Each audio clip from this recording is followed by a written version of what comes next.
le Verbier Bike Fest, un événement étonnant détaillé sur place par l'envoyé de Rhône FM, Baptiste. Et oui, les moteurs continuent de ronronner ici du côté de Verbier, tout se passe bien et c'est avec grand plaisir que je reçois, et en plein soleil en plus, Stéphane Giroux et Simon Papillou qui sont tous les deux des Bad Boys. Bonjour. Salut Baptiste. C'est vrai, les Bad Boys motocycles, vous venez d'où exactement ? On vient de Chamoison, au centre du Valais. C'est là que vous avez un garage. Exactement. Et vous êtes spécialisé en moto, particulièrement les Harley-Davidson. Particulièrement, oui. Mais on offre aussi d'autres prestations, modifications, transformations, création de modèles sur mesure. D'accord, alors justement, qu'est-ce que vous nous proposez très concrètement ? Déjà, je me demandais, les modèles de Harley, est-ce qu'on peut donner un nombre ? Combien est-ce qu'il en existe ? Alors, chez Harley-Davidson, il y a 4-5 familles de motos. D'accord. Ensuite, elles sont déclinées en plusieurs modèles. On peut dire qu'il y a environ une vingtaine de modèles différents. D'accord. Justement. Et puis, justement, chacun a envie d'avoir sa propre moto. Je crois que c'est très important. On le disait hors antenne, c'est un peu comme les tatouages. C'est vrai, le but c'est d'avoir la moto qui nous ressemble le plus, celle que quand on la voit on dit c'est la mienne. Mm-hmm. Donc c'est notre but au garage de faire la moto que le client veut et pas celle qu'il a simplement croisée dans la rue. Il y avait une véritable demande de ce point de vue-là. Alors effectivement, je dirais à l'heure actuelle, le client qui vient chez Harley-Davidson, il veut vraiment se démarquer des autres. Donc c'est à nous après de comprendre qu'est-ce qu'il veut pour réaliser ses désirs. Alors concrètement, ça se passe comment en général ? Les clients arrivent, ils ont déjà dessiné un petit peu un plan, quelque chose, plus ou moins ce qu'ils aimeraient ? Alors c'est assez marrant parce que c'est eu arrivé qu'un mec arrive chez nous et dise voilà, je veux une moto. J'ai X milliers de francs à disposition, faites-moi un truc.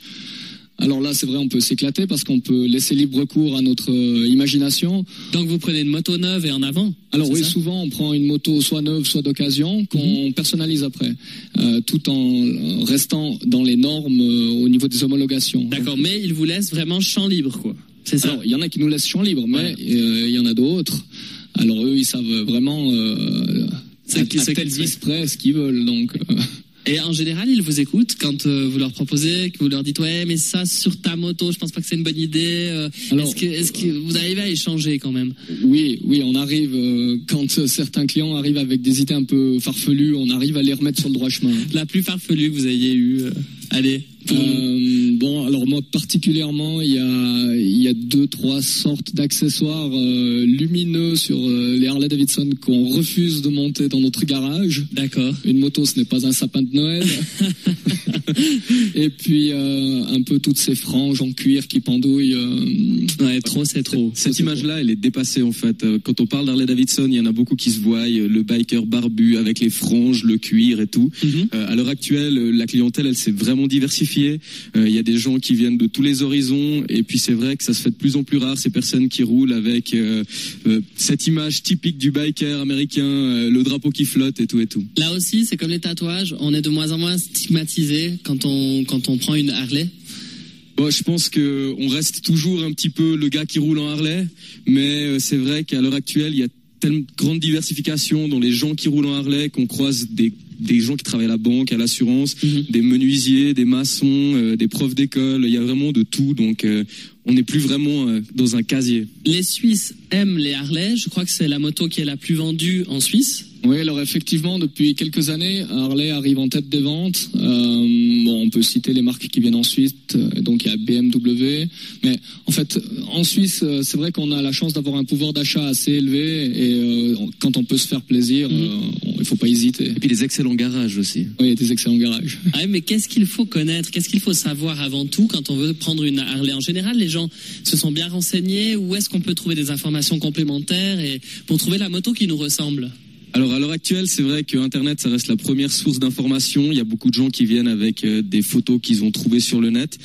Mais le conseil d'un spécialiste, c'est toujours quelque chose d'important, surtout quand on n'est pas spécialiste dans le milieu. Voilà. Et du coup, est-ce qu'on peut dire que vous êtes des spécialistes ?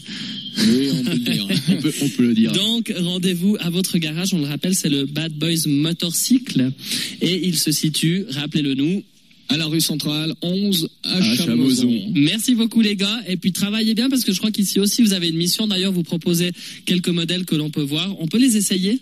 Malheureusement, on pourrait essayer une, mais elle est sur le bar, donc c'est difficile d'accéder. C'est un petit peu difficile. Mais si vous venez à Chamoson, avec plaisir, on vous fera essayer des motos. À bientôt, merci. À bientôt.